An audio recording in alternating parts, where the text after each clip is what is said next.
curso de vetores de geometria analítica, a gente viu os vetores no plano e no espaço. São os mesmos vetores que também aparecem nos cursos de física.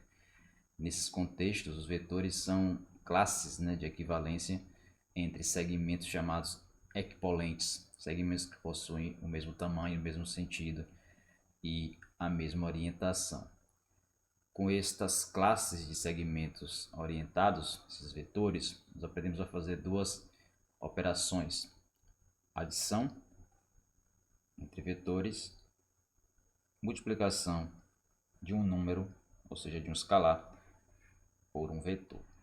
Bom, a ideia de espaços vetoriais de maneira geral é tentarmos enxergar em alguns conjuntos diferentes desses vetores do plano e no espaço estruturas semelhantes a estas estruturas dos vetores.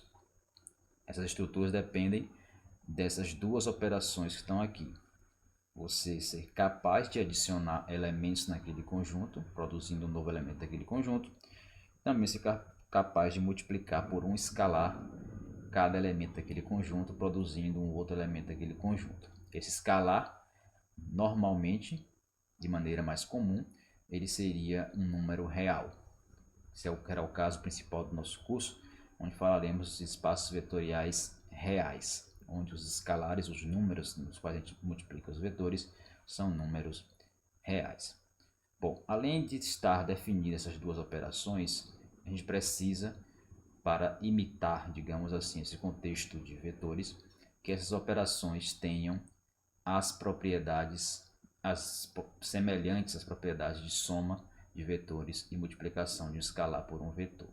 Então, tudo isso fica resumido na seguinte definição: o espaço vetorial, neste caso aqui da gente, o espaço vetorial real, ele é um conjunto qualquer V, não vazio, e que esse conjunto está munido de duas operações. Você tem ali definida duas operações nesse conjunto.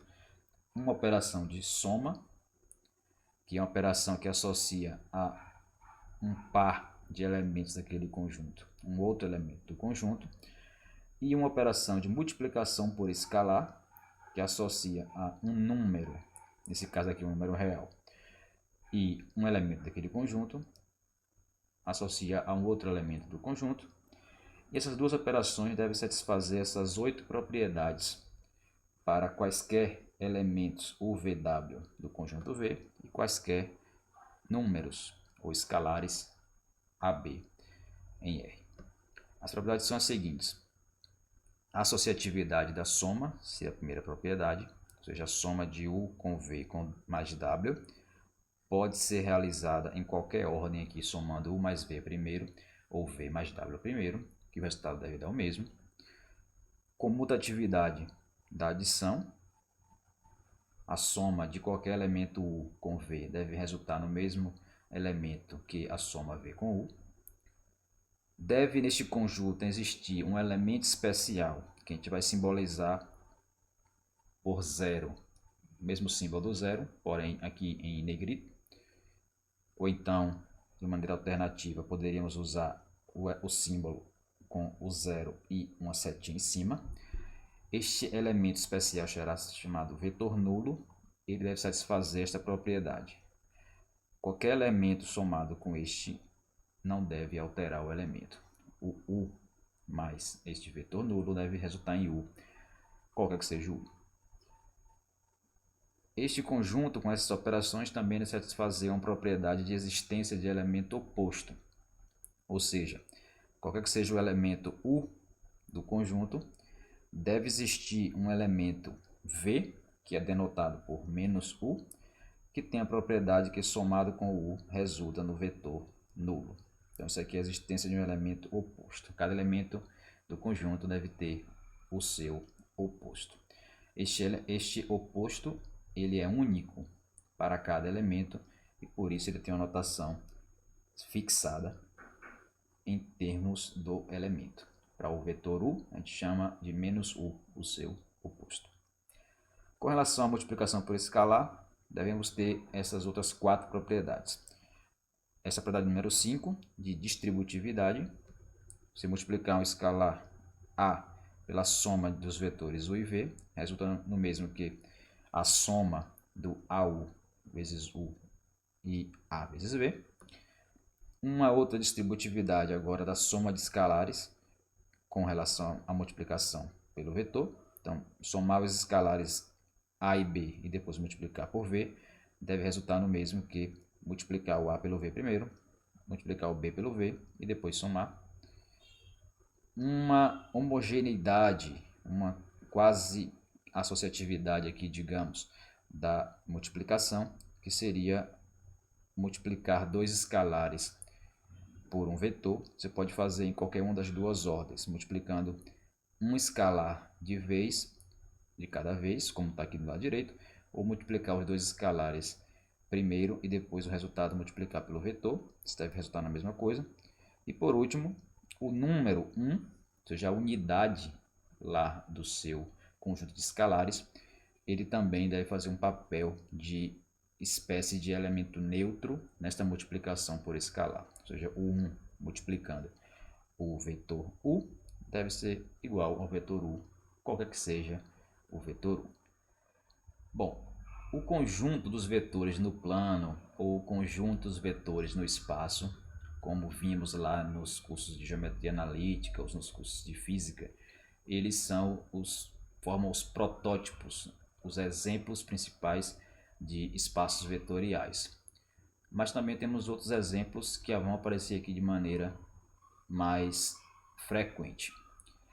O primeiro exemplo, que pode ser interpretado como o conjunto dos vetores no espaço também, seria o próprio conjunto R3, conjunto das trincas, né, de números reais, três números reais aqui, x1, x2, x3, com as operações usuais na soma de vetores no espaço.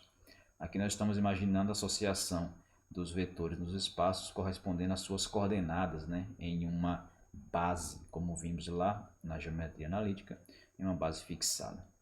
Então, nesse caso aqui, as operações são dadas coordenada a coordenada, somando a primeira com a primeira, somando a segunda com a segunda e a terceira com a terceira. Isso vai formar a operação de adição desses elementos. A multiplicação por escalar é feita também de maneira usual. O escalar A multiplicando este vetor, este elemento x1, x2, x3, você multiplica o escalar em cada entrada, formando o vetor AX1, AX2, AX3.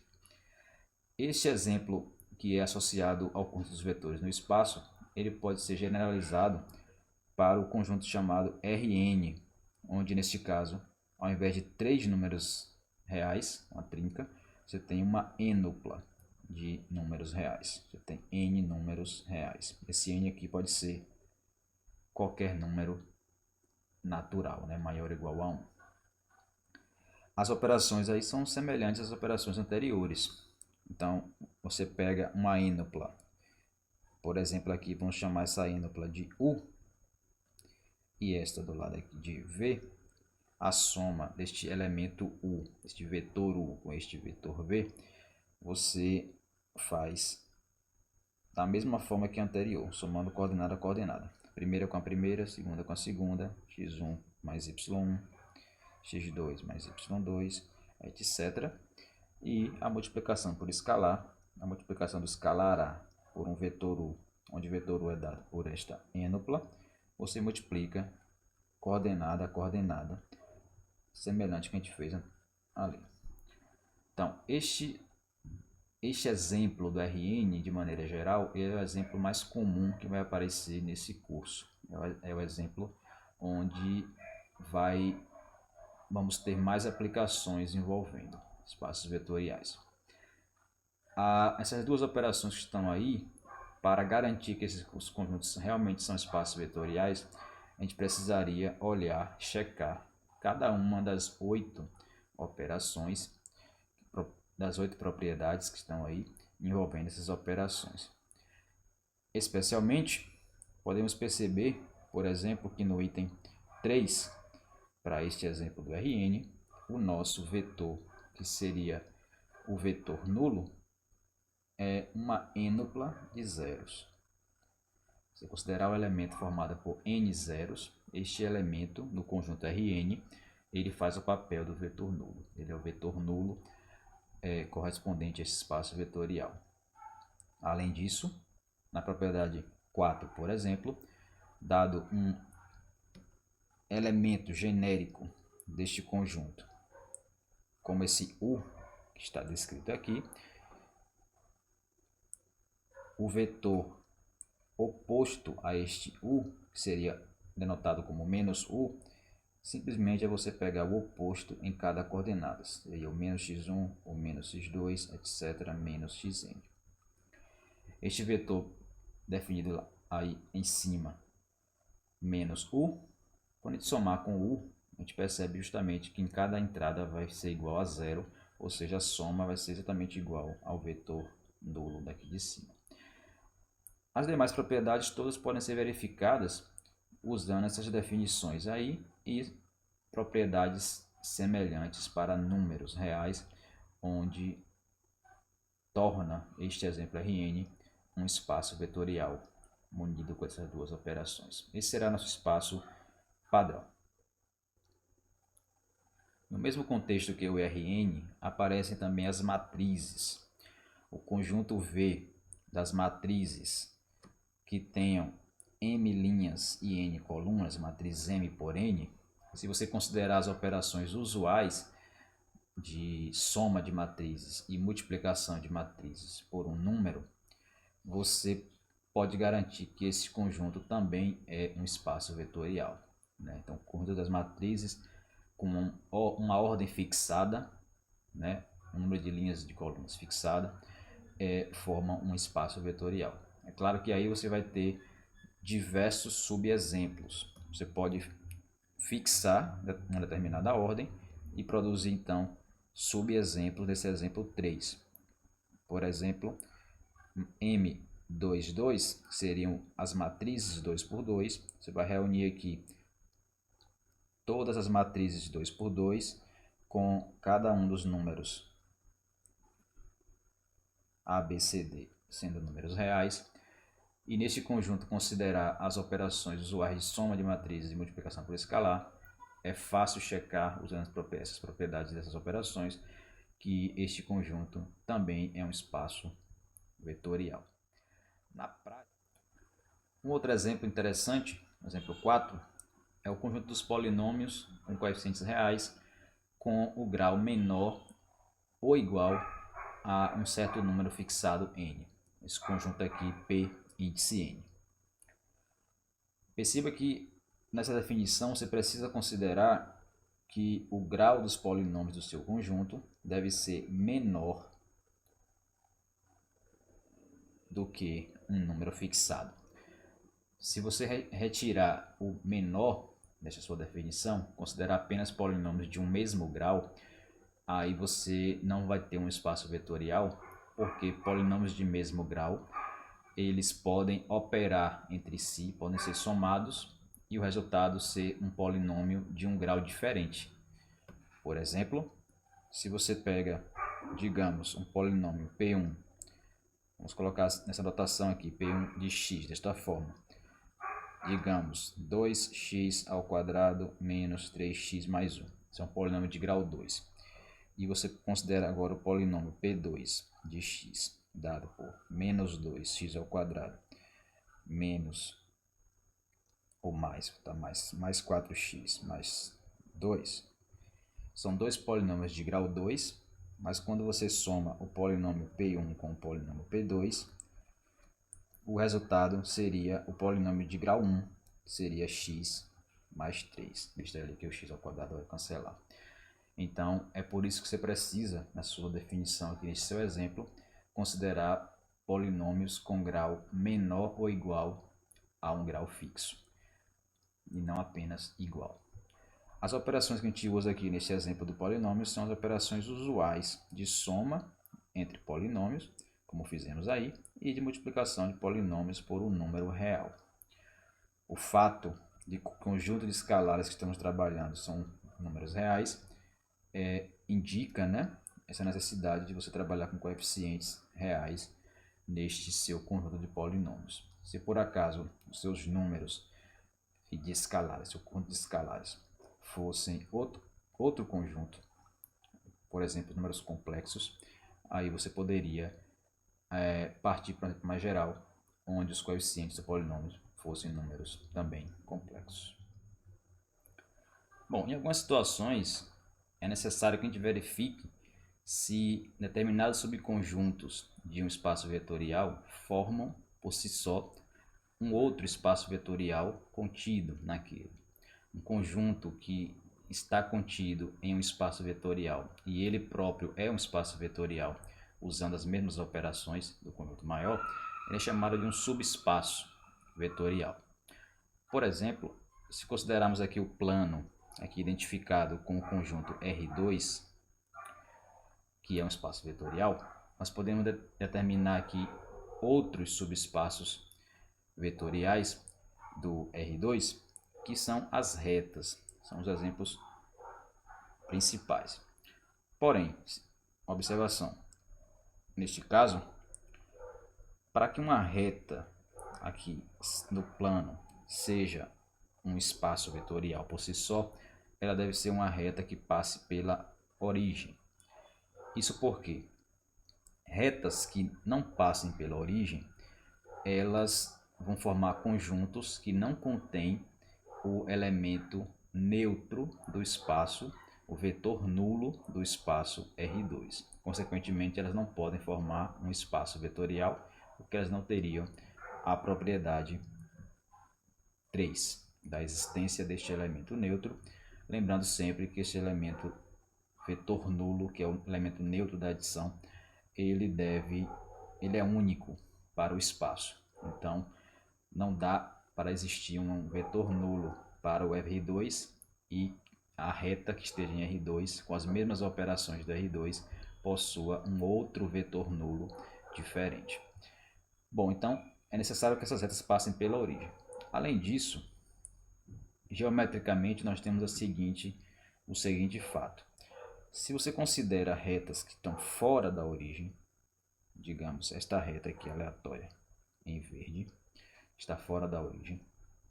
Quando você pega elementos sobre esta reta, ou seja, seriam dois vetores com extremidade na reta verde, por ela não estar passando pela origem, vai acontecer sempre um fenômeno que é a soma desses dois vetores deve resultar ou pode resultar em um vetor que está fora do conjunto. Ou seja, somar um par de números que está nessa reta, digamos aqui, par x1, y1, com o par x2, y2, este resultado pode aparecer aqui um número x1 mais x2, y1 mais y2, de tal forma que este ponto, que corresponderia geometricamente a este vetor, ele não faça parte da reta original. Quando a reta passa pela origem, isso não ocorre. Qualquer que seja os pontos que você escolhe sobre esta reta, se você perceber geometricamente pelos vetores correspondentes, fica mais ou menos claro que a soma entre aqueles vetores ou multiplicação daqueles vetores por um escalar sempre vai resultar em um vetor desta reta, digamos reta R aqui em preto. Esta ideia intuitiva de que os conjuntos que devem ser subespaços vetoriais devem ter essa característica de ser fechados com relação às operações, ou seja, se você opera com elementos daquele conjunto, usando as operações do espaço vetorial, o resultado deve ser sempre elementos do mesmo conjunto. Esta ideia ela é necessária para que o conjunto seja um espaço vetorial, mas também ela é suficiente para que o conjunto seja um subespaço vetorial, como temos aqui. Um subespaço vetorial pode ser definido, usando esta ideia, já diretamente, como um subconjunto W, não vazio, de um espaço vetorial V, de tal forma que quaisquer que sejam os elementos do conjunto W, a soma deles ainda pertence a W, e quaisquer que sejam os escalares A e um vetor V em W, o produto A vezes V também deve ser um elemento de W. Ou seja, é um conjunto que é fechado para as operações do espaço vetorial. Quaisquer que sejam as operações que se façam com elementos daquele conjunto, usando a mesma operação do espaço original, o resultado sempre deve ser elementos do mesmo conjunto. Um conjunto que tem essa propriedade, ele vai automaticamente ter satisfeita as 8 propriedades necessárias para ele próprio ser um espaço vetorial. Por quê? Porque, como ele já é um subconjunto de um espaço vetorial, então aquelas operações utilizadas nele já automaticamente satisfazem por exemplo, a associatividade e a comutatividade, já que são propriedades satisfeitas para todos os elementos do conjunto maior. Se satisfazem para o conjunto maior, também satisfazem para o conjunto menor. O elemento neutro, ou seja, o vetor nulo, é garantido que este vetor nulo está no conjunto simplesmente porque nesta definição você exige no passo 2 que a multiplicação de qualquer número real por um vetor do espaço W deve ser um vetor de W. Em particular, se você pega o número 0, que é um número real, e multiplica pelo vetor V, o resultado, onde V aqui é um vetor de W, o resultado deve pertencer a W. Porém, o fato que é satisfeito em todos os espaços vetoriais é que o produto do número 0 por qualquer vetor do espaço, o resultado sempre é o vetor nulo. Isso é uma propriedade geral de espaços vetoriais e não é uma propriedade difícil de ser deduzida. Isso acontece simplesmente porque você pode fazer a seguinte construção. O número 0 multiplicando o vetor V pode ser escrito como a soma do 0 com o 0, vezes o vetor V, usando a propriedade distributiva 0 mais 0 multiplicando V, ficaria 0 vezes V mais 0 vezes V, e usando por fim a existência do elemento oposto, nós podemos adicionar dos dois lados o oposto a este vetor 0 vezes V, e com a adição desse oposto dos dois lados, a gente vai perceber que do lado esquerdo vai resultar no vetor nulo, que seria o oposto deste vetor 0v, somado com ele próprio. E do lado direito, usando a associatividade, você vai perceber que o vetor oposto ao 0v vai somado com o 0v vai dar o vetor nulo, e o vetor nulo, por sua vez, somado com o outro vetor 0v, vai sobrar o vetor 0v. Isso aqui seria um argumento rápido para você mostrar que o número 0 multiplicado por qualquer vetor sempre resulta no vetor nulo. Em particular, para o nosso caso aqui, isso significa dizer que a propriedade 2, se ela for satisfeita pelo conjunto, obrigatoriamente ele vai conter o vetor nulo. As demais propriedades, por exemplo, a distributividade com relação à soma de vetores e a soma de escalares, também automaticamente são satisfeitas por serem propriedades herdadas do conjunto maior. A propriedade 8 também é herdada do conjunto maior. E por último, apenas destacar a propriedade 4 da existência do oposto, simplesmente pelo fato que também é possível demonstrar que, dado um vetor V, o vetor oposto ao V coincide com o vetor dado pelo produto do número -1 com o vetor V. Por quê? Simplesmente porque a adição do vetor V com este vetor -1 vezes V, usando a oitava propriedade, que diz que o 1 vezes V dá V, então 1 vezes V mais -1 vezes V, ficaria aqui deste lado. Usando a distributividade, nós podemos escrever esta soma como sendo 1 somado com menos 1 vezes v, usando a propriedade distributiva. E por fim, você fica aqui agora com o 0 vezes v. Já mostramos que o resultado é o vetor nulo. Isso quer dizer que este vetor menos 1 multiplicado por v, ele tem a propriedade que somado com v resulta no vetor nulo. Logo, ele é o oposto ao vetor v. Isso quer dizer, então, que um conjunto que tem a propriedade 2, ele também vai conter todos os vetores opostos aos elementos dele. Então, ele também tem a propriedade para ser espaço vetorial, que é a propriedade 4 aí. Então, considerando agora alguns exemplos de subespaços vetoriais. Pegando aqui o nosso exemplo principal de espaço vetorial, que seria o Rn, vamos colocar aqui um exemplo particular, R3. Esse aqui será o nosso espaço vetorial V. Considere os seguintes conjuntos W1 e W2. W1 vai ser o conjunto com este padrão, formado pelos elementos do tipo, primeira entrada, um x qualquer, segunda entrada, um y qualquer, terceira entrada, fixada, igual a zero, x e y números reais quaisquer. Este é um subconjunto do conjunto R3, são elementos de R3, onde a terceira entrada está fixada igual a zero. E a gente percebe o seguinte, qualquer elemento que você pegue no W1 e some com outro elemento do W1, qualquer também, o resultado vai ainda ser um elemento do conjunto W1. De fato, fazendo a continha aqui, se você pega aqui, por exemplo, um elemento genérico x1, y1, 0, a terceira entrada sempre é 0 na definição desse conjunto, e soma com outro genérico aqui, x2, y2 e 0.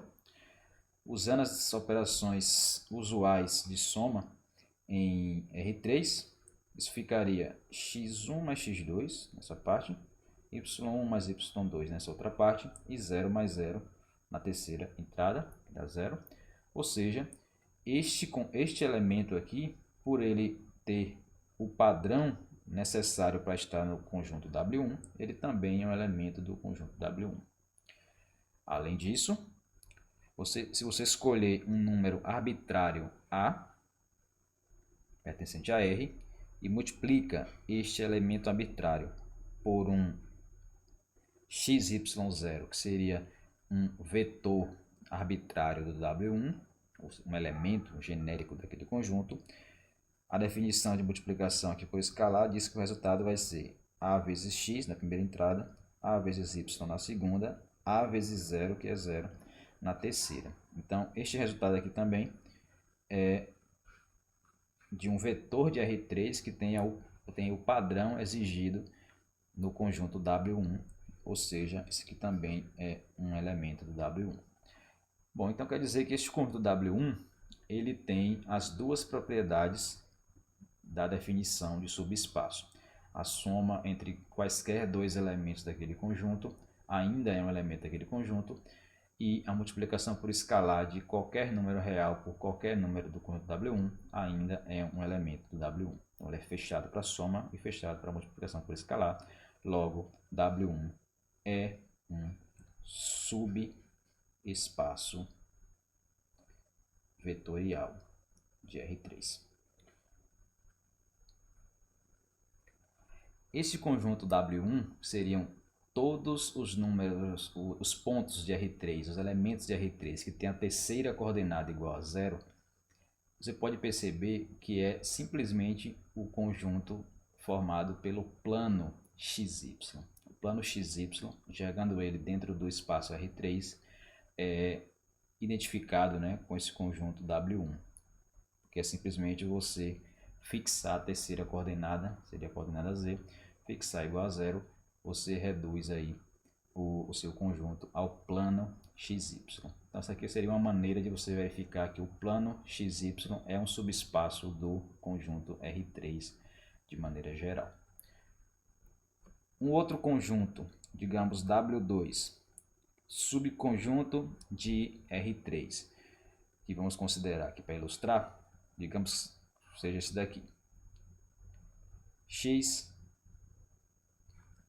na primeira entrada, Y na segunda entrada. Na terceira, vamos colocar 2 fixado.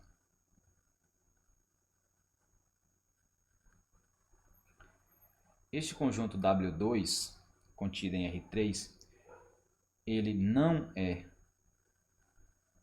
um subespaço vetorial.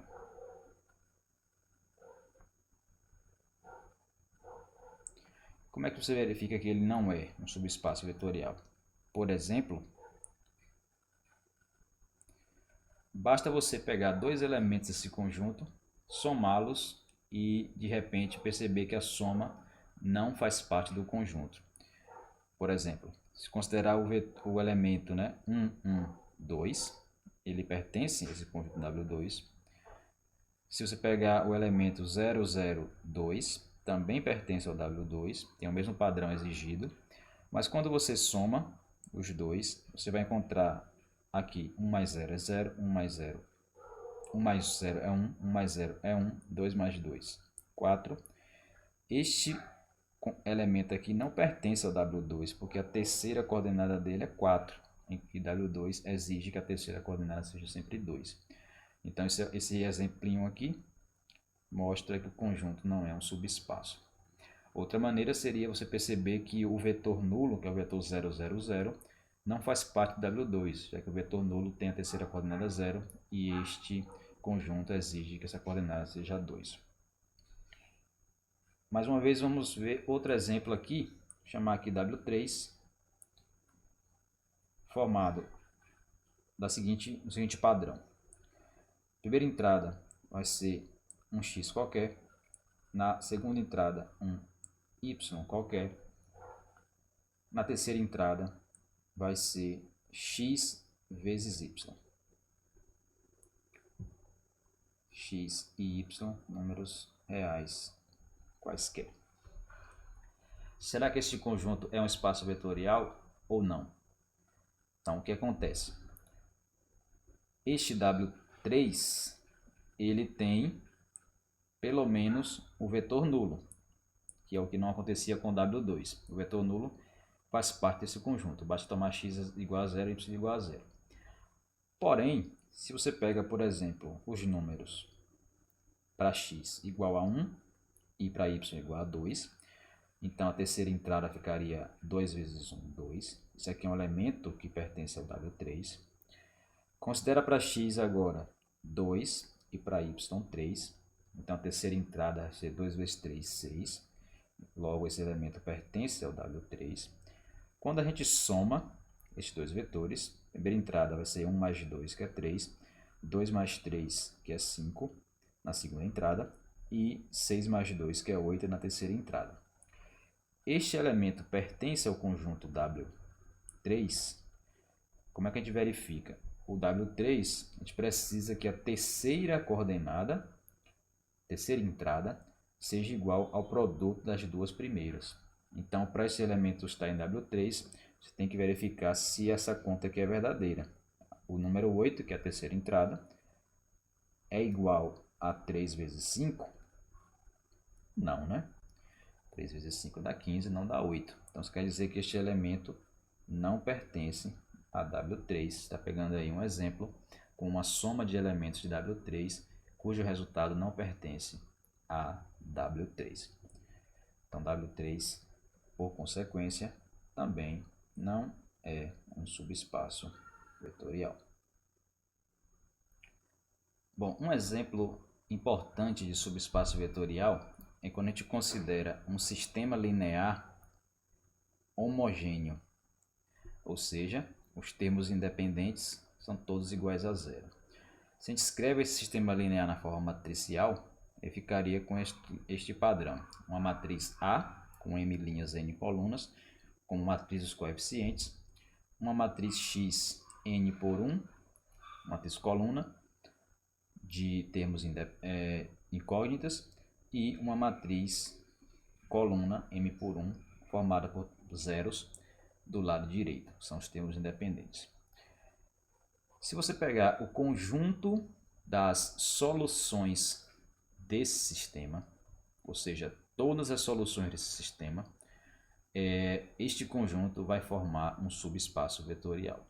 Este subespaço vetorial ele pode ter um único elemento, que seria, no caso, a solução 0, 0, 0, 0, todos os elementos iguais a zero, já que esta solução sempre existe neste caso, já que o A multiplicando a matriz coluna formada por zero, essa multiplicação vai dar realmente zero, então satisfaz o sistema, obrigatoriamente.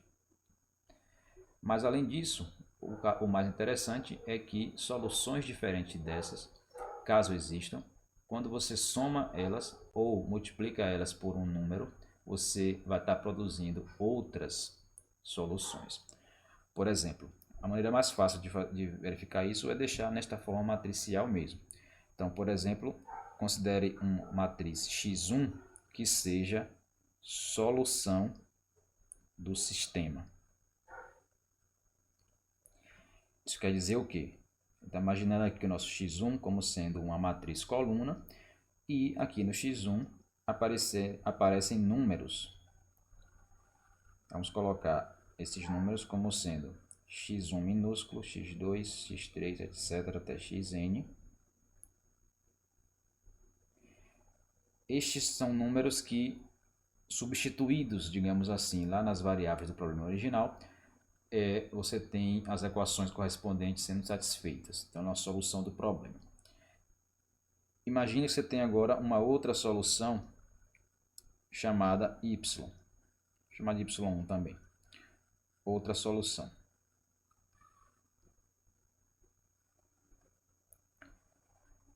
Quando você somar o x1 com o y1, você vai ter uma nova matriz coluna com n linhas, matriz n por 1, e esta nova matriz coluna, se a gente multiplica a matriz A pela soma da x1 com a y1, usando aqui a distributividade da multiplicação de matrizes com relação à soma, isso aqui ficaria A vezes x1 mais A vezes y1.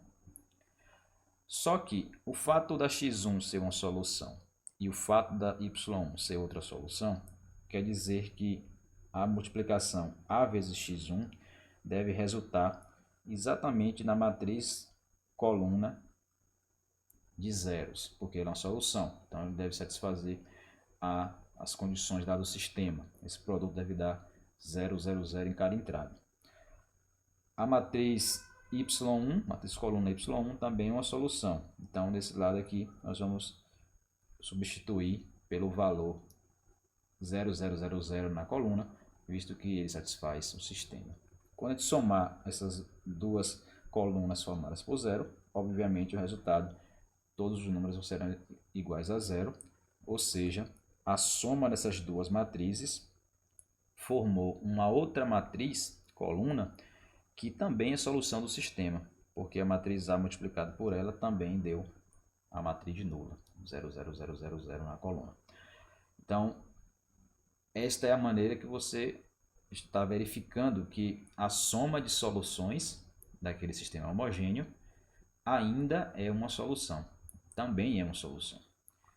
E de maneira análoga, você pode mostrar que se a gente pega uma solução como essa, x aí, por exemplo, genérica, e multiplica um número A por aquela matriz x1, quando a gente multiplicar a matriz de coeficientes por esta matriz aí, usando a propriedade de multiplicação por escalar, de um escalar por uma matriz, a gente percebe que este número Azinho pode ser colocado aqui à esquerda, que o resultado não se altera, ficando aqui então A vezes x1 e, consequentemente, A vezes a matriz nula, coluna, formadas por zeros, e este A multiplicando por cada um do zero vai sempre dar zero, logo está mostrando também que o AX1 também satisfaz o sistema.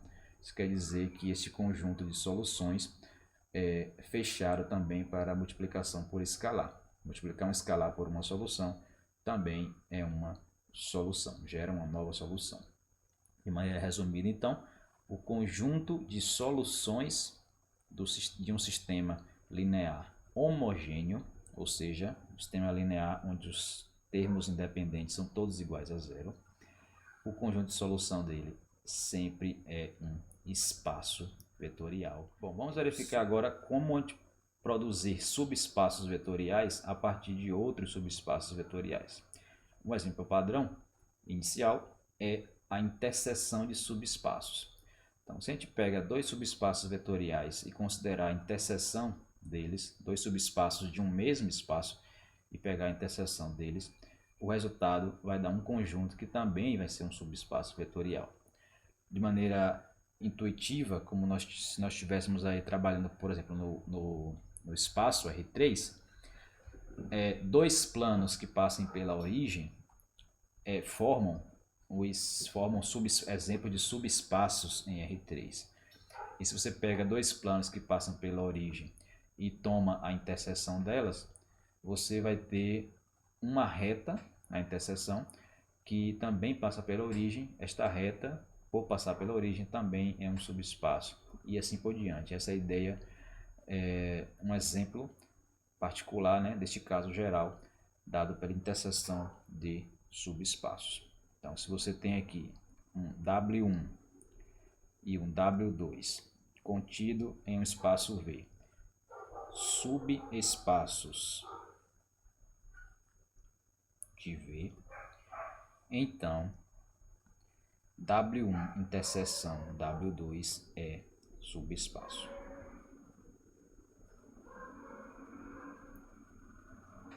Para verificar isso de maneira geral, você recorre à definição que usamos lá.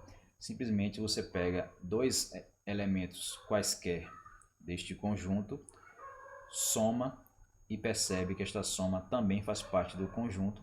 E depois você pega um número qualquer, A, multiplica por um elemento qualquer do conjunto e mostra que esse produto também está no conjunto. Então, por exemplo, vamos supor que tenhamos aqui um vetor U que esteja no conjunto W1 interseção W2 e um outro vetor V no mesmo conjunto. Como eles pertencem à interseção, quer dizer que eles pertencem aos dois conjuntos ao mesmo tempo. Então, o U pertence ao W1 e também pertence ao W2. A mesma coisa para o V. Como ele é um elemento da interseção, por definição de interseção, significa dizer que ele está nos dois conjuntos ao mesmo tempo. Mas, sendo U um vetor do subespaço W1 e sendo V um vetor do subespaço W1, a gente sabe que somar elementos de um mesmo subespaço vai resultar em um elemento do subespaço. Isso quer dizer, então, que por esta observação, que o U somado com V pertence a W1, porque é a soma de dois elementos do mesmo subespaço. De forma análoga, você olha agora aqui para o W2, o U também faz parte do W2, o V também faz parte do W2, logo a soma deles, U mais V, faz parte do W2, porque o conjunto é um subespaço. Analisando dessa forma, a gente percebe então que a soma U mais V tanto faz parte do W1 como do W2, logo faz parte da interseção como queríamos.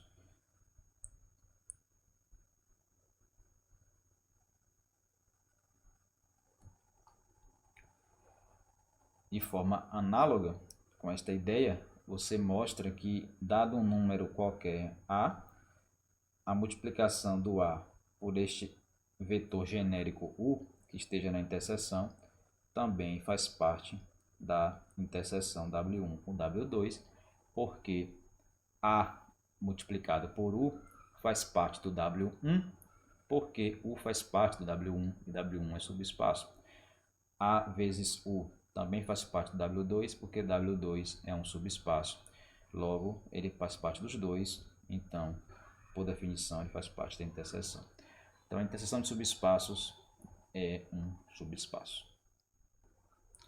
Para fechar, vamos falar da soma de subespaços. Falamos anteriormente que a interseção de subespaços forma um novo subespaço.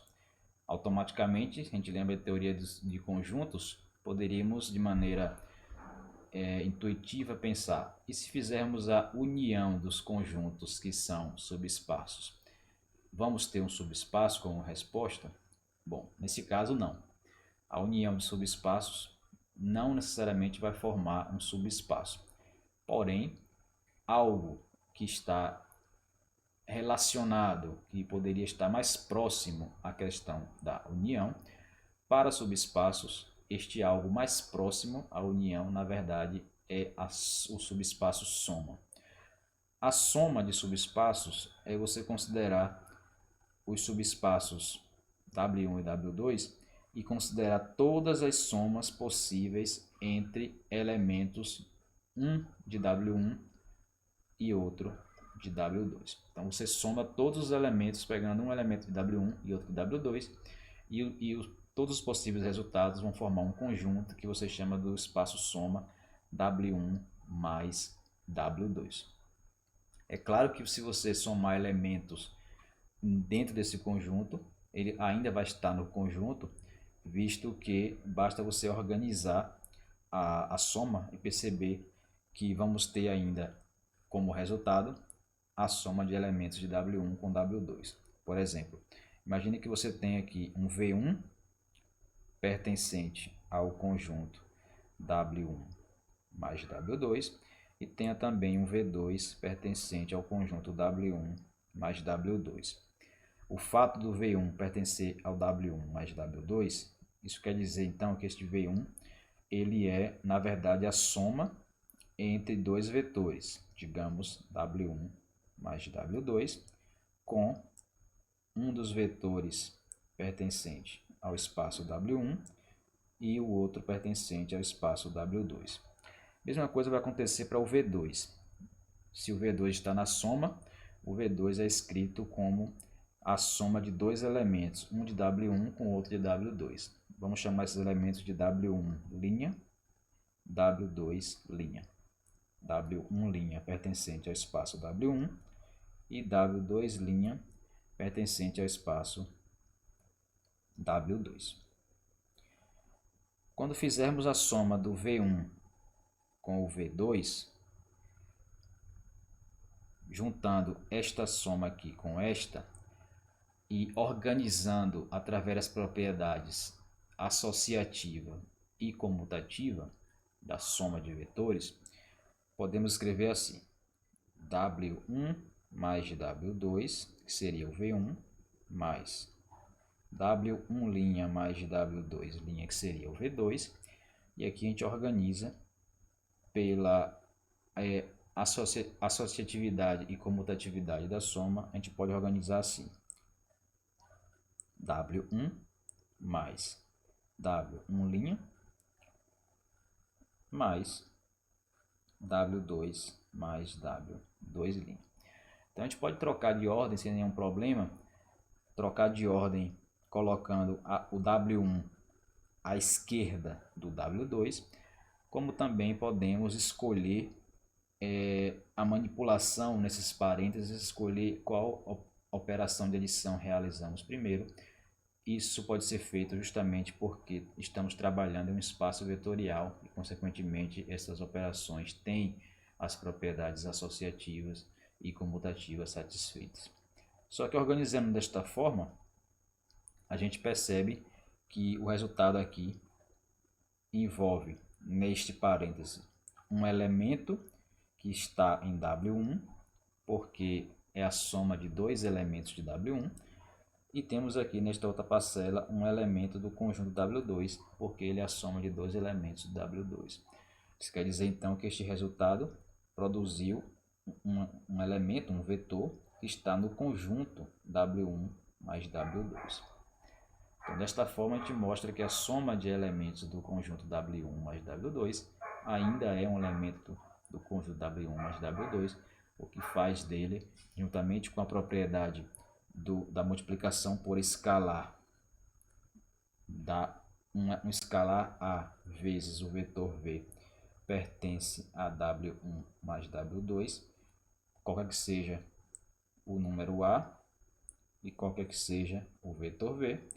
Essas duas propriedades juntas provam então que W1 mais W2 é um subespaço vetorial. Vamos ver, para entender intuitivamente o que é o espaço soma, vamos usar nosso exemplo padrão intuitivo, que são as retas e planos no espaço. No caso do R3, fica mais fácil a gente entender.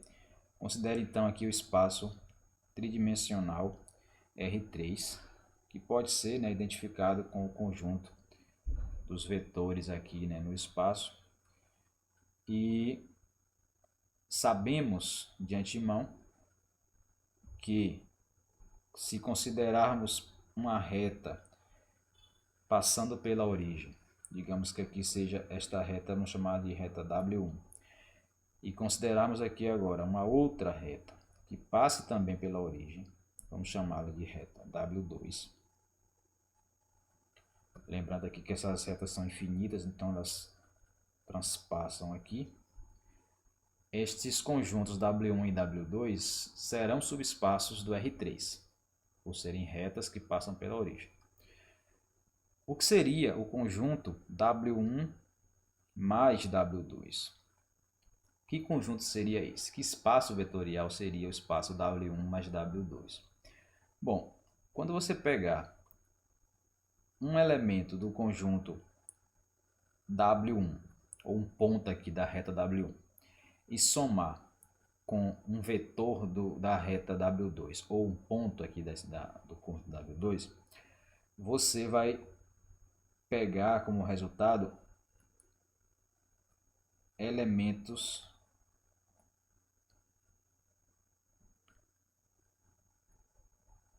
como este ponto aqui, ou este vetor aqui, e considerando todas as possibilidades de soma, o que vai acontecer é que o conjunto W1 mais W2, na verdade, vai ser formado por todos os pontos, todos os vetores que estão no plano que contém as duas retas. Então, isso daqui, na verdade, W1 mais W2, ele é igual ao plano que contém W1 e W2.